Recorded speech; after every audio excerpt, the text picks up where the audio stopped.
저는 이현님 영상 중에 제일 인상 깊게 봤던 것 중에 하나가 열등감에 대한 이야기였거든요. 이 열등감의 심연에는 내가 진짜로 욕망하는 게 들어있다라고 말씀하셨던 분이 굉장히 인상적이었는데 퇴사하실 때도 그런 질문을 던지셨다고 했어요. 내가 가장 질투하는 대상이 무엇인가? 이현님 같은 경우에는 이 열등감을 어떻게 컨트롤을 하시는지, 어떻게 대하시는지 그 이야기도 나눠주시면 좋겠다라는 생각이 들었습니다. 제가 최근에 책에서 본 건데 열등감을 느끼는 것 자체는 굉장히 건강한 거라고 하더라고요. 왜냐하면은 그런 걸 느껴야 인간은 발전을 하려고 하니까. 근데 그게 건강하지 않게 발휘하는 순간들도 있다고 생각이 들거든요.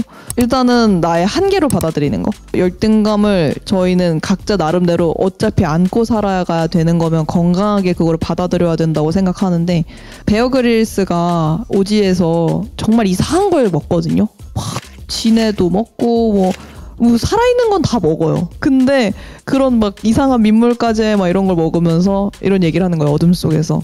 진짜 이상한 걸 먹죠. 이것도 끔찍한 맛이 나겠죠. 근데 이 안에도 우리가 살아남을 수 있는 열량이라는 게 있다고 이런 얘기를 하니까 내가 싫어하는 그 감정에도 에너지원이나 어떤 무언가가 있겠다? 정말 핵심적인 게 있겠다? 그리고 내가 그거를 건져낸다면 나는 그걸로 살아남을 수도 있겠다? 최근에는 제가 미워하는 것들까지도 좀 들여다보려고 해요.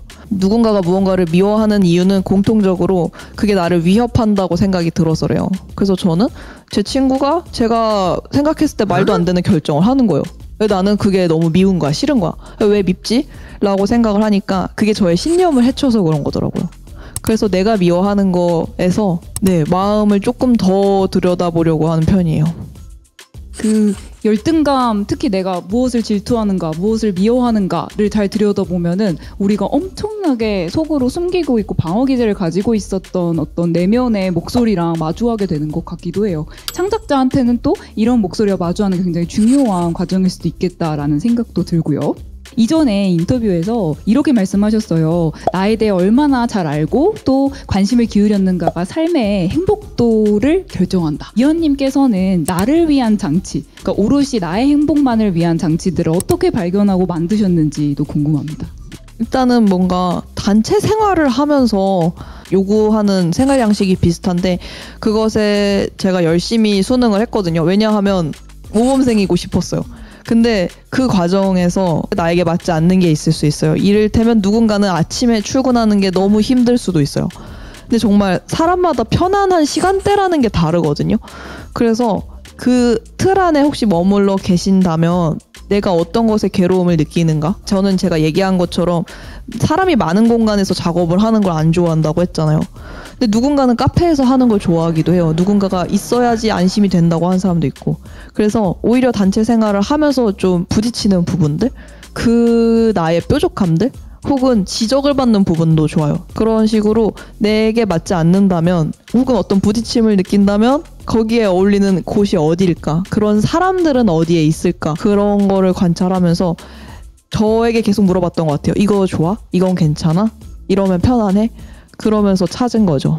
바로 질의응답 시간으로 넘어가 보도록 하겠습니다. 첫 번째 질문은 연애에 있어서 좋은 사람이 되기 위한 이현님의 생각이 궁금합니다. 워낙 관계나 이런 것들에 대한 통찰에 대해서 많이 이야기를 해주셨다 보니까 이런 질문이 나온 것 같아요. 저는 어떤 사람이 되려고 노력을 하냐면 뭘 줄 수 있을까? 그 생각을 좀 많이 하는 것 같아요. 누군가는 그러면 뭔가 주고받으려고 연애를 하는 거야 하라고 하겠지만 저 주고받으려고 연애하는 거라고 생각해요. 그래서 저도 누군가에게 내가 연인이 되어준다면 나는 어떤 걸 줄 수 있을까? 근데 저는 이렇게 생각을 좀 많이 하니까 고민 상담을 조금 같이 해줄 수도 있을 것 같고, 만약에 조금 둔감한 사람을 만난다면 제가 조금 더 섬세하거나 예민하게 그런 부분을 짚어줄 수도 있고, 동시에 누군가는 저의 단점도 그렇게 어느 정도 감당을 해야 되잖아요. 그렇다면은 무겁지 않게 내 단점을 조금 둥글게 하는 방법은 무엇일까? 저는 그런 것들을 준비하는 것 같아요. 역시 이현님답게 관찰을 하셨군요. 두 번째 질문 한번 드려보도록 하겠습니다. 유튜브로 나눠주시는 인사이트를 어떤 방식으로 정리하고 기획하시는지 궁금합니다. 영감을 받는 방법에 대해서는 방금 전에 토크에서 말씀을 해주셨으니까 제작 과정에 대해서 이야기를 해주시면 좋지 않을까 싶어요.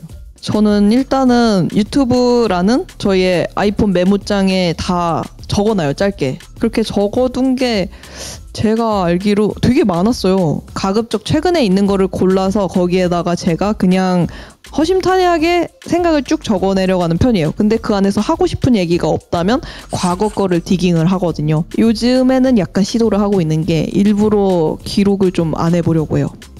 제가 무라카미 하루키 직업으로서 소설가라는 책을 읽는데 기억의 자연풍화라는 말이 나오는 거예요. 마음속에서 정말 중요한 건 남겠지라는 생각을 한대요. 그래서 적어두지 않는다는 거예요. 정말 중요한 걸 남기고 아닌 게 사라져가는 거. 저도 제가 적지 않았는데 머릿속에 무엇이 남는지가 궁금하더라고요.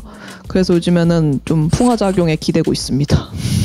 세 번째 질문으로 넘어가 보겠습니다. 요즘은 스킬 자체도 중요하지만 이 사회에서 그 스킬을 어떻게 적용할 수 있을지 그 아이디어와 수완이 굉장히 필요하다라고 많이 느낍니다. 이러한 발상을 생각해내는 과정을 알고 싶습니다. 자신이 가진 어떤 재능이나 스킬을 어떻게 팔 수 있을 것인가에 대한 고민, 그 고민을 어떻게 푸셨는지를 여쭤본 질문인 것 같아요. 저도 그렇게 생각을 했어요. 나에게 분명한 재능이 있는데 사람들이 왜 안 사지? 근데 그게 가판대에 있는 줄 알아야 사잖아요. 그거 상품을 등록할 줄 아는 그런 능력이 있어야 되거든요. 그게 저는 소셜 마케팅 능력이라는 생각이 들어요. 저는 인터넷 하는 걸 옛날부터 너무 좋아했어서 이것저것 다 해봤는데 잘 맞는 게 이제 유튜브였던 거고 그거를 올려놓은 다음에 잘 파는 거? 그것도 중요하잖아요. 근데 많은 사람들이 정말 창작만 한단 말이죠. 뭔가 사보고 그러면서 느껴보는 과정이 저는 많이 도움이 되는 것 같아요. 지금부터는 이제 현장 질문을 받아볼 예정인데 손을 들고 기다려주시면 마이크를 갖다 드릴 예정이거든요. 이게 처음에는 정말 못했는데 어느 순간 되니까 성장을 하는 게 느껴졌는데 근데 또 좀 시간이 지나니까 성장이 엄청 더딘 것 같고 그럴 때 어떻게 극복하는 게 좋을지 좀 궁금합니다. 말씀해 주신 게 공감을 하는 게 저도 남들이 이렇게 지금 정도 너무 잘하고 있다 하면서 칭찬을 해주시는데 마음속에서 해결되지 않는 어떤 찝찝함 있잖아요. 드로우 앤드류라고 하는 유튜버 친구가 계속 고민을 하던 거 그거였어요. 말씀해주신 대로 사람들은 칭찬하고 나도 이것저것 성과를 다 성취를 한 것 같은데 나는 왜 공허하지? 근데 그 친구도 거기에 대한 질문을 한 지 1년이 넘었는데 최근에 답을 찾아서 얘기를 해줬거든요. 제가 하고 싶은 말은 그거예요. 고민을 오래 하는 사람은 그걸 찾더라고요.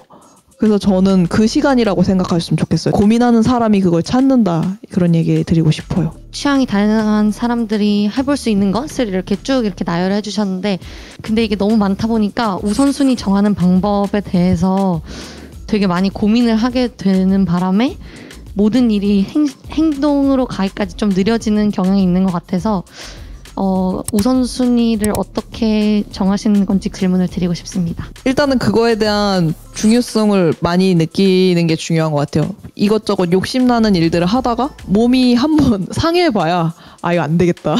아프게 되면 강제로 우선순위를 찾게 돼요. 자기를 지키는 게 또 우선순위가 되거든요. 뭔가를 잃어본 다음에 내가 진짜 사랑하는 게 이거였어 라고 깨닫는 것도 방법이고요. 그것보다 더 좋은 건 예방하는 거일 텐데 내가 하는 일을 다 적고 저는 분류를 했어요. 내가 할 수 있는 일, 그리고 내가 하고 싶은 일, 그리고 내가 해야만 하는 일. 그건 이제 사람마다 선택의 차이인데 저는 제가 해야 되는 일을 우선순위에 넣었어요. 그리고 나만 했을 때 나에게만 이득이 되는 거 그것도 우선순위에 넣었어요. 그게 이제 건강 같은 거였거든요. 혹은 내 시간 마련하는 거. 내가 하는 일을 쭉 정리해서 그거를 배치하다 보면 답을 찾을 수 있지 않을까.